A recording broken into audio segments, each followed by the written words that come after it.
আসসালামু আলাইকুম। সবাই কেমন আছেন? আশা করি সবাই ভালো আছেন। কিন্তু আমি একদমই ভালো নেই। কারণ আমার বাসার ড্রাইভার ভাইয়েরা যারা ছিল এবং আমাকে যে নিয়ে আসছিল কিংবা আমার বাসার সবাই সৌদি আরব চলে গেছে। তারা একটা ট্যুর দিতে প্রত্যেক শীতে বলে তারা যায়। এই আল্লাহর রহমতে হয়তোবা লাইসেন্স হয়ে গেলে সামনের বছর আমারও যেতে হতে পারে। তো এখন আমি বাসায় আছি, কিন্তু বাসায় থাকাকালীনেও আপনাদের কোনো ভিডিও দিতে পারছি না। কারণ কি জানেন? কারণ হচ্ছে আমি উনি আমার যাওয়ার আগে একটি অরিদো সিম কিনে দিয়ে গেছিল। সেটা হচ্ছে আমি পাসপোর্ট দিয়ে কিনছিলাম। তো পাসপোর্ট দিয়ে কেনার পরে উনারা ৬ টাকায় ৬০ জিবি ১০০ মিনিট দিছিল ১ মাস মেয়াদ। তো এই ১ মাস মেয়াদ দেওয়ার কারণে কিন্তু আমি বাসায় রিল্যাক্সে অল্প অল্প করে খরচ করছি। করার পরে যখন আপনার ২৭ জিবি থাকে তখনই একটা মেসেজ আসে আমার ফোনে। আসার পরে ওখানে লেখা ছিল আপডেট ইওর প্রোফাইল। তো আসার পরেই কিন্তু আমার নেটওয়ার্ক কানেকশন পুরোপুরি অফ করে দিয়েছে। তো পরে যে দোকান থেকে আমি কিনছিলাম ওই দোকানে গেছিলাম। তো উনি আমাকে বলল যে তোমার এখানে সিভিল আইডির নাম্বারটা দিতে হবে, দিলে কিন্তু তোমার সিম আবার অ্যাক্টিভ করে দেবে। তো এখনো পর্যন্ত আমার সিভিল আইডি হয়নি, কিন্তু সিভিল আইডি আবেদনের নাম্বারটা আমি পেয়েছি, কিন্তু ওই নাম্বার দিলে নিচ্ছে না। এটা হচ্ছে অরিজিনাল যে সিভিল আইডিটা আছে ওইটা বের করার পরে তারপরে হচ্ছে নাম্বারটা দিতে হবে, এর আগে নিচ্ছে না।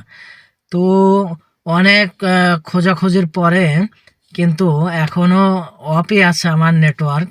তো আমার ওই যে ভাই আনছিল ওনার কাছে আমি ফোন করছি যে আমার মালিক হচ্ছে আমাকে নিয়ে কি আসলে অরিদর অফিসে যাইতে পারবে কিনা।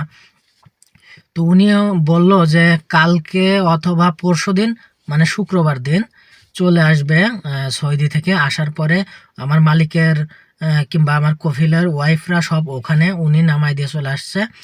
আর এখন ওই আমার ওই ভাইটা কালকে অথবা পরশুদিন আমার মালিকের বউ কিংবা মালিকের মার গাড়ি চালায় আমার ওই ভাইটা।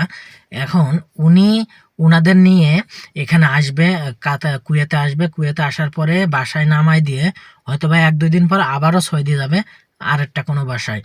তো এই টাইমের ভিতরে উনি আসার পরে আমি উনাকে নিয়ে অরিদর অফিসে যাওয়ার পরে এখন ওইটা ঠিক করব। তাছাড়া আমি কোনো দিকে যাইতে পারছি না। আমার আইডি কার্ড নেই, আমার লাইসেন্স নেই। পাসপোর্ট দিয়ে সব সময় সব জায়গায় যাওয়া যায় না। আর এখানকার আইন এতটাই কড়াকড় যে আপনি একটু ভুল করলে কিন্তু আপনাকে ধরে দেশে পাঠিয়ে দিবে। তো এই কারণে আমি এখনো কোথাও যাইতে পারছি না। এই যে এই আজকে এই গাড়িটা ওয়াশ করলাম, নিজে ওয়াশ করে এখন গাড়িতে বসে আছি। তো এখন দুপুর টাইম হয়ে যাচ্ছে, এখানে ১২টা ১০-এ এই ১২টা ২০-এ নামাজ, জোহরের নামাজ। এখন আমি গোসল করব, গোসল করে আপনার হচ্ছে কি বলে নামাজের জন্য রেডি হব। রেডি হয়ে নামাজ পড়তে যাব, নামাজ পড়ে এসে খাওয়া দাওয়া করে একটু রেস্ট নেব। যদি নেট থাকতো তাহলে কিন্তু আপনাদের ভিডিওটি আপলোড করে দিতে পারতাম। তো এই আমার তো এখন নেট নাই, এখন হচ্ছে প্রবলেমে পড়ে গেছি। তো সবাই ভালো থাকবেন, সুস্থ থাকবেন, আর দোয়া করেন যাতে সব কিছু তাড়াতাড়ি হয়ে যায়। আর আহ, আজ এ পর্যন্তই। পরবর্তী ভিডিও দেখার আমন্ত্রণ রইল। সবাই ভালো থাকবেন। আল্লাহ হাফেজ।